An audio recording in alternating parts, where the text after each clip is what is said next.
When we are very concerned about certain of our physical features, a nose that is stubbornly a bit too large, eyes that are slightly too far apart, hair that is not as lustrous as it should be, we miss an overall point about our relationship to our appearance. How beautiful we feel has nothing to do with the objective structure of our face or body. It is not what we look that counts, it's how we feel inside.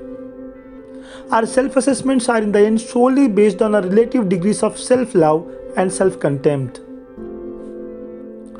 There are people of ideal proportions and exceptional beauty who cannot bear what they see in the mirror, and others who can contemplate a less than swelled stomach or a no longer so supple kind of skin with indifference and defiant good humor.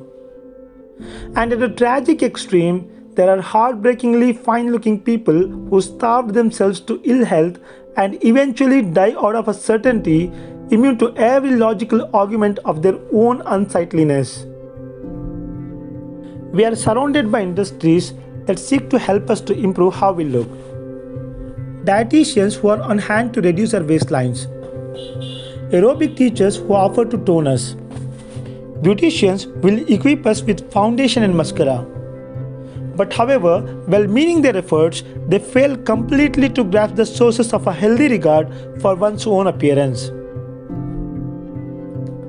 The issue is not whether we look extraordinary today, but whether or not we were once upon a time, when we were small and defenseless before the judgment of those who cared for us, sufficiently loved our essence.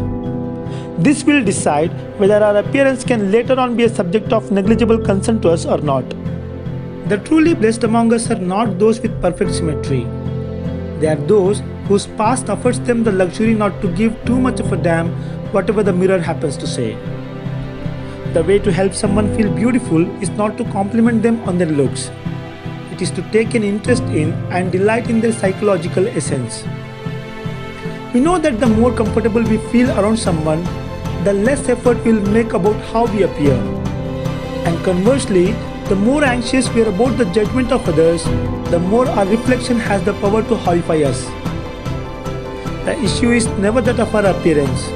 It's about our sense of vulnerability to humiliation.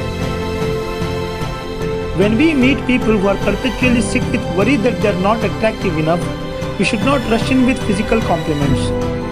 This is only to foster and unwittingly reward an aggravating criterion of judgment.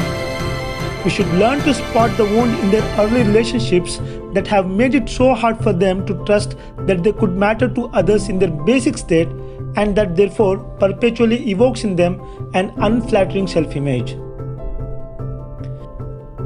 They are not ugly per se.